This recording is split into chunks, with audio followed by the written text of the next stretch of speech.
Assalamualaikum, selamat pagi. Okey, ni rakaman untuk goal. Okey, tahniah yang buy. Alhamdulillah ada bubble semalam. Saya tak ada update apa-apa sebabkan bubble tu tak bergerak dekat situ je. Maksudnya zone buy kita lah. Dekat 85 ataupun sampai masa 83 dan goal buat kenaikan.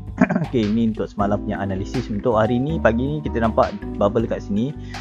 Kalau ada perubahan bubble, saya akan update dekat VIP sahaja, membership, siapa yang join membership kan ya. Tapi kalau tak ada perubahan, itulah zone buy kita. Okey, the recommended yang kedua dekat area 2996. Ini adalah zone buy kita. 96, 97 hangpa boleh ready lah untuk zone kedua untuk buy. Okey, kita just tengok di daily.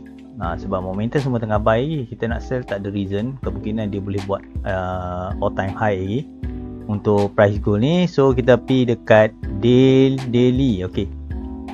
Daily, okey. Di daily, dia recommended zone semalam dekat area 2986 is first buy kita. Di second zone kita dekat area 2981. Ini adalah zone buy daily. Dia berpandu pada momentum ni, nampak ni momentum masih lagi buat kenaikan. Ni open dia terus spike. Jangan cari sell lagi, kemungkinan ada retestment sampai 24 kemungkinan, ataupun dia pergi terus ke area 3044 untuk buy sell position. Tapi kalau terbaik tunggu saja setup OC sell baru kita mencari sell. Okey.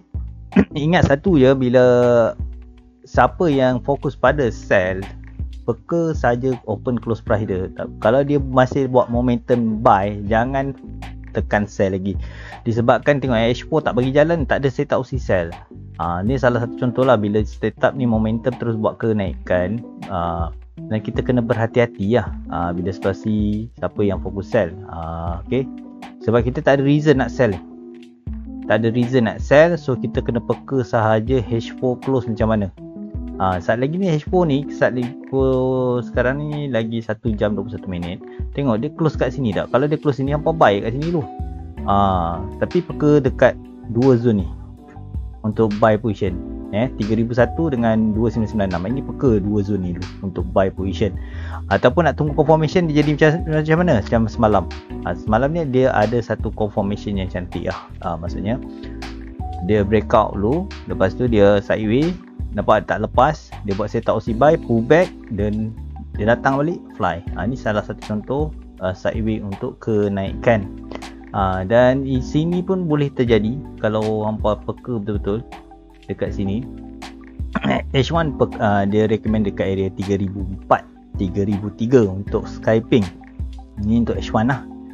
Untuk H1 punya zone, tapi kebiasaan dia akan pergi kat zone H4 juga. Better hampa peka lah. Kalau nak layan floating ataupun account scene, boleh kita float masuk lot size kecil dulu. Atas bawah ni bawah hampa hantar lah. Untuk recover balik. Ada yang kena cut loss mungkin minggu lepas kan. So dekat situ kita mesti ada exit plan. Dekat sini saya tak ada buat position buy. Dia reject dekat area 3044 angka sell, betul. Memang dia reject, tapi kita jangan kejar yang sell ni. Peka saja open close price untuk mencari buy position. Sebab nanti kita tak tahu market ni nak buat all time high sampai bila, kita tak tahu.